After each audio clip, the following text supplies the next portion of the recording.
Thank you for Patreon now for donating to the Patreon. Hey guys, it's Vanity Ezel back in another Card Fate Vanguard Ezel and the Vanity weekly review. So you guys enjoyed, don't like, subscribe, let's go and start, shall we? So this time we have the end of our clan collection. We know we're getting Glendios. I'm recording this on Monday, so I have not gotten to see him Glendios yet. But, you know, hopefully he's really good. Unfortunately, because I always upload these on Tuesdays, that means I won't cover the Wednesday special news report for Vanguard, or like the strategy meeting, whatever it's called. I won't be able to cover that till next week, but that's just how it is. So let's go ahead and get this one started and wrap up the clan collection, because the clan collection has unfortunately come to an end, because I gotta admit, I've started liking some of these reveals. So first up, we have Witch of Curse Talisman Etain, grade 3, 200, force gift, 13k base. Auto when it's retired, when this unit on Vanguard Circle is attacked or put onto Guard Circle, retire 2 rear guards, choose an opponent, stand rear guard, and retire it. So, you do not have to be on Van for this ability to go off, so either it's on Van when this happens, or you place it on Guard Circle via Intercept, or just put it on there in general. You have to sack 2 rear guards, and it can survive an attack. Now this is really good, especially for people like me, who when they built Witches, they built it with literally every card that had Witch in their card name, because Nemain can abuse the shit out of this by making you a board out of nowhere. And that's what I liked about the Nemain, because I really liked making a board out of Nemain. To be frank with you, I ran Luard with Nemain, but not for the reason everyone else did with like the PBD bullshit. I ran the main with Luard so I can just spam Abyssal Owl, because spamming Abyssal Owl was so funny. But yeah. So Etain's really good because it can be abused with the main, who can make rear guards for her to sack. And then continues rear guard. If you have a Witch Vanguard, this unit cannot be chosen by your opponent's card effects, gains intercept, and plus 5k power. So 19k base during both players' turn is an interceptor, and she also has the ability to nullify stuff, and she can't be chosen by effects. All around, she's a really good support card for Witches. Slowly but surely, Witches are getting a good support, but I really wish we weren't just given like one Witch card. I really wish they would have like dedicated a whole booster set to it, but whatever. Or not a whole booster set, sorry, a whole 3 cards. So hopefully that's what they do next time with Clan Collection, where the next 3 cards are all Witches, or at least 2 of them. So who knows? Either way, Etain's really good, and I give her like a 4 in a Witch deck. Then we have our Battle Sister cards. First up, we have Battle Sister Choka, grade 1 boost, 10k shield, 8k base. Auto when it's ridden over, you may call it from soul to rear. Okay. Free call, that's really nice. And then act rear, watch this unit, look at the top card, put it at top or bottom, and if you put it on bottom, one of you gets +3 for the turn. Okay, really nice. So Battle Sisters typically like to look at the top card, and obviously most of the time you want to put it at top, but you can rearrange them with other cards to make it in such a way where the next card is a normal unit, send it to bottom, and then you know for sure the next card is a trigger unit and get a +3 out of it. And that works really well because Heretic Battle Sister Fromage Reverse allows you to lock cards, so basically you can use her skill without paying Counter Blast or Soul Blast or discard or anything, get +3, and then lock it with Fromage, and then you basically get a a free plus. So all around, Coca's really good. I like her. I don't like her old version, surprisingly enough, outside of 0. So 4 copies of Coca, because she's just really good.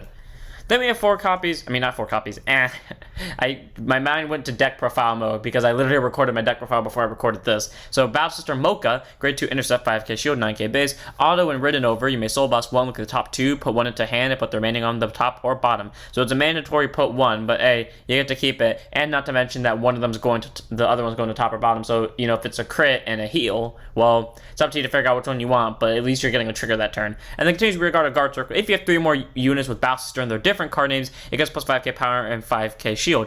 Then if you have 4 more hand cards, it gets another plus 5k. So 19k base during both players' turns, followed by that 10k defense. And I think that's really good, because that means at the very least on its own, on rear, it's a 19k. It's already deadly. It's already something they have to swing into, and if you put a Protect 2 on it, then it's a 20k interceptor that has 24k base during your turn.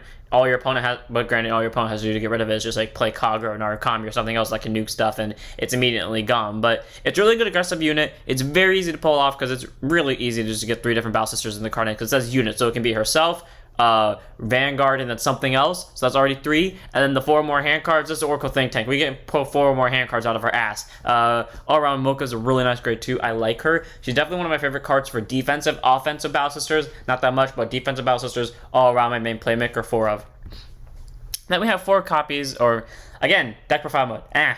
We have Heretic Battle Sister Fromage Reverse. I do run her at 4, but I didn't have to say 4 copies. So I like her name, Heretic. I don't know why. I read it as Heroic when I first saw her, like when we first knew she was going to be revealed for V as the reverse card.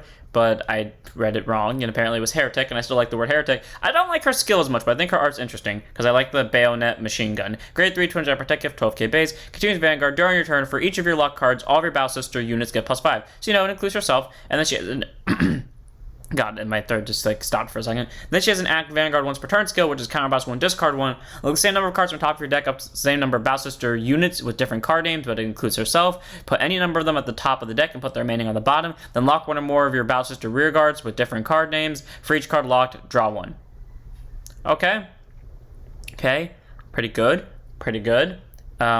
Except the thing is, that's literally the same skill as the original Fromage, except slightly different. So first, the original Fromage works on rear with one of her skills, and she has 3 skills. Second off, she doesn't involve you locking units to get power. I mean, okay, it's still good. It's still good, because it gives it to everyone. So if you lock 2, one column will effectively be stronger than a column that Fromage can make. Except the problem is, that involves you, log into, and is a counter boss 1, discard 1, when the original Fromage was a discard 1 for almost the exact same skill. But then, the locked cards, and then you can draw a card. So, in certain situations, Fromage's reverse is better, because she can do this all while the opponent's at grade 2, while the original had to wait until they were grade 3 to get the power. But you can still get more draws, and you can get more sack out of it. I don't know which one I like more. Personally, in terms of art, I prefer this one, but in terms of actual skill, I prefer the original Fromage.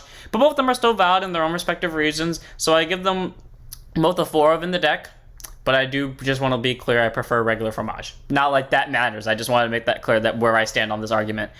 Then we move on to our Aquaforce reveals, which I am so disappointed by, because I really wanted it to be Blue Wings, but guess what, it's fine, because I made a Blue Wing deck with Aquaforce in it anyways, or should I say, I made a Genovious deck and showed Blue Wings in it. No, Blue Wings were the main. Blue Wings were the main appetizer. Not appetizer, sorry. Blue Wings were the main dish. Freaking ripples were just shoved into it as the appetizer to make it feel good. Anyways, Silent Ripple Sotorio, grade 1 boost, 10k shield, 8k base. Auto, when he's placed on Van, look at top 7, reveal to 1 Rising Ripple Pavroth or Thundering Ripple Genovious from among them. Add it to hand and shuffle your remaining cards back to the deck. Okay, free add. Downside is only a Vanguard skill. And auto rear once per turn when stand by your card's ability until end of turn, it gets +5. Okay, probably the most lackluster search I've ever seen, because its Vanguard ability kind of is meh. I would have preferred they gone the max beat route with it, where it's like, look at top 3, add a Ripple card, and then, because then it doesn't matter which one, whatever you can add. You can add itself, you can add the grade 2, you can add the grade 1, the grade 3, but whatever.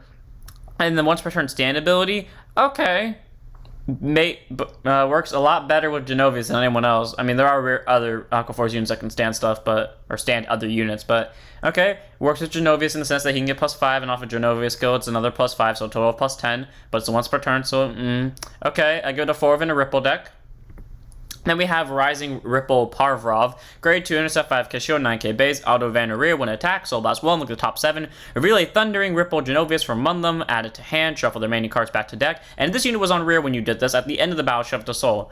Okay, so it goes to soul then and there, like right after you do the skill. So downside is, you're losing out on a rear guard and you can't stand it with like stand triggers if you're playing premium, like stand it with other skills. But upside is you're clearing up a circle, you are effectively making the cost null and void because you're just sending it to soul anyways if it was on rear, and you get a copy of the grade 3 to hand. So all around is really nice, and it works on Vanna rear. And then auto rear guard once per turn, same as ability as this, where when it stands it gets +5. Okay. It's okay. It's not the worst. It's definitely one of the better grade 2s I've seen. Still wish it would have just said Ripples in general, but apparently it just wants to restrict it to Genovious, so still pretty good. I like it. Think it's good. 4 of, because you have to, because this is what Genovious does. So grade 3 to Angelic, still get Tokyo base. I just want to say I really love this art. As you all know, I've been going through my green phase where I just, for some reason, really like the color green. So I like the green swirl here. I like the white Admiral cape and like how this just swirls in it. And I don't know why this looks like a fencing rapier to me, but it does. And I like the sword. It's all around just really cool, and I like this card. So grade 3, as I said, active Vanguard once per turn. Soul Boss 1, look at top 5, choose 1 card from one of them, call to regard and shuffle your deck.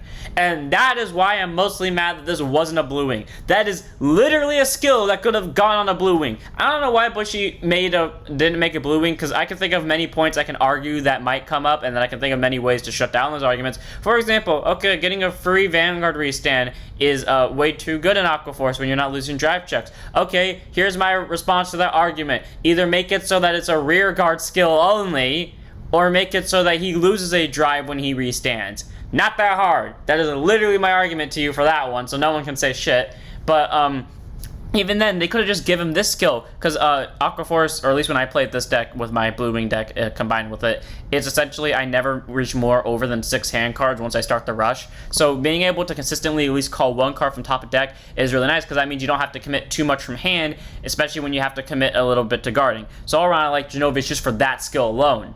Like, if he had that skill and one skill that involved restand in any way, shape, or form, which he does, then he'd already be a good card in my book. Now, his restand skill makes him even better, I'm just saying. Even if it was just a generic restand skill, it would still be pretty good, solely because of that first ability being so good, because it doesn't require you to call ripples. It calls literally anything. It can be a Blue Wing, it can be a ripple, it can be a fucking Maelstrom card. It can literally call any unit whatsoever. And it says card, too. So you can just call an order, and then just send it to drop, because you can, because it just says choose up to 1 card, so it's a good thing.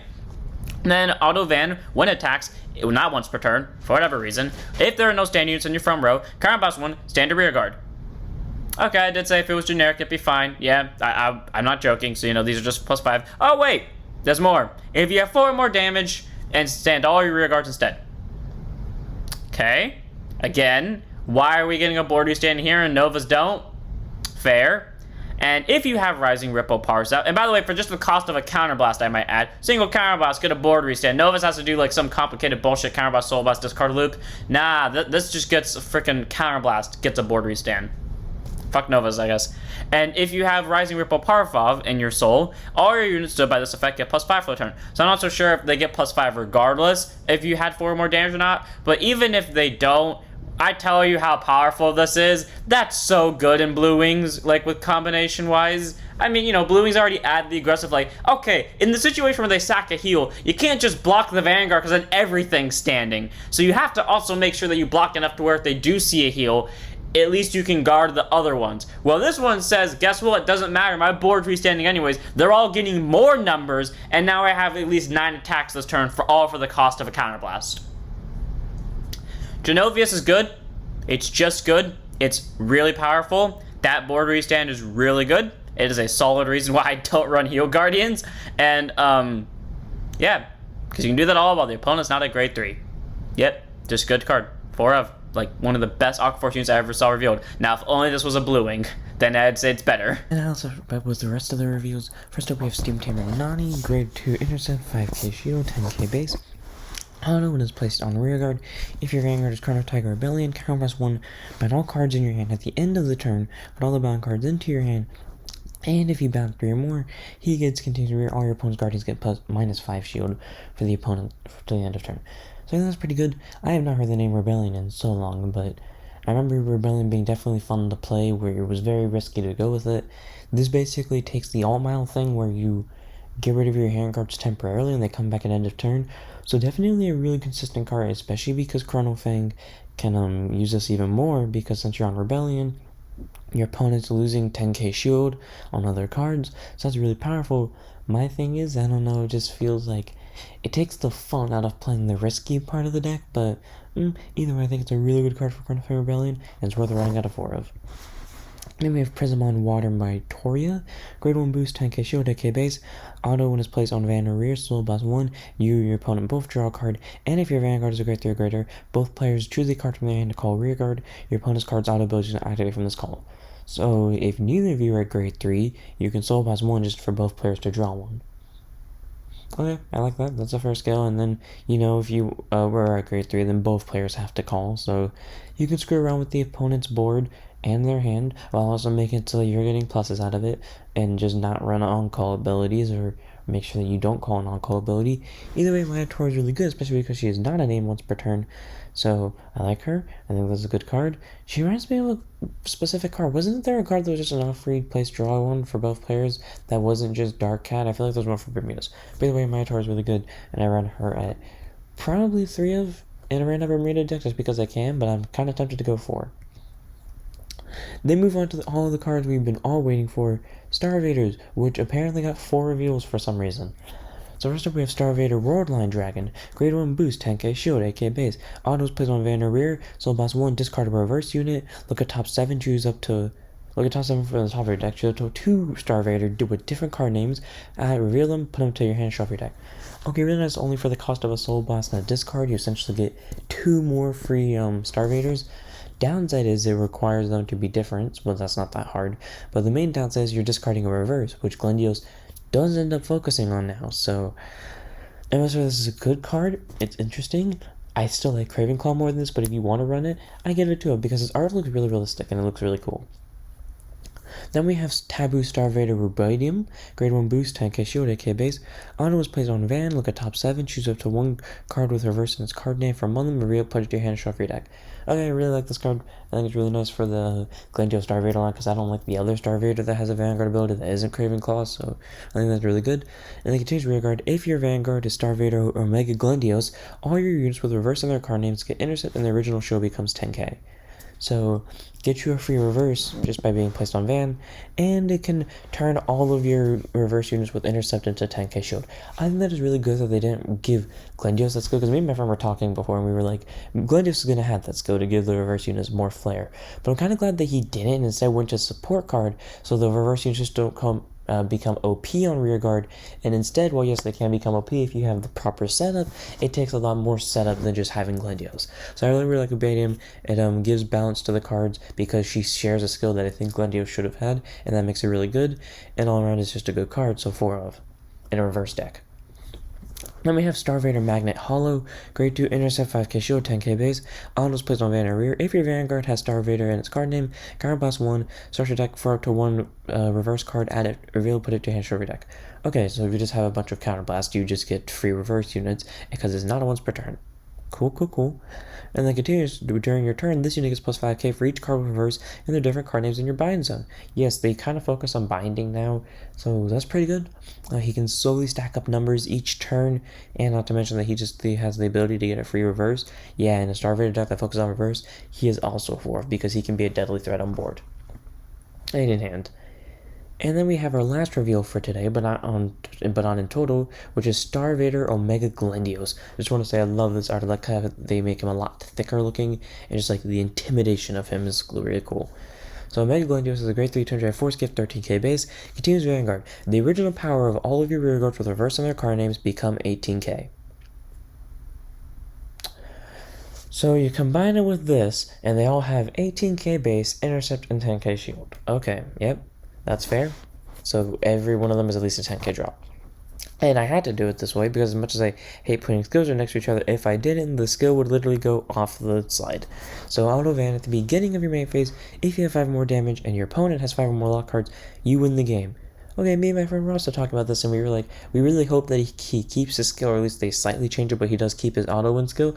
They kept his auto win skill, and I think this might be exactly the same, where it's an ultimate break, and you win the game. So pretty nice that they kept that. And then act Vanguard once per turn. Soul Blast 1, choose a card with reverse and its card name from your drop that does not have the same name as a face-up card in your bind zone. Bind it, and during your opponent's next end phase, your opponent cannot turn their cards face up. They cannot perform such actions as unlock, removing deleted state, countercharge, so on. So here's the benefits to this. You are getting a Soul Blast in a deck that outside of this thing doesn't cost Soul Blast, and unless you use the Mono Shot Star-vaders too, but I don't really like either of them. So in a deck that doesn't cost, well, and Colony Maker, but in a deck that doesn't cost Soul Blast, mostly, you're just Soul Blasting, and then you bind a reverse from drop instead of discarding it. I like that skill so much because it's not guaranteed you're going to have a reverse, and now you can actually combo with this, which makes me want to run it now. So that's really good. You're just binding one, and then this gets a plus out of it, and it's just an easier cost to pay. And then they literally are locked off from unlocking, deleting, countercharging, so that one deleter that people would like most likely run to slow them down is not needed. So that's pretty good. And then auto Van once per turn, when your unit with reverse and its card name is placed on rear, choose your opponent's rear guard that is not on additional rear guard circle and lock it. Okay. I like how it doesn't just shut down their additional rear guard circles, and I like how it just says 5 or more locked cards instead of all the rear guards being locked, because then that would suck against Excel decks.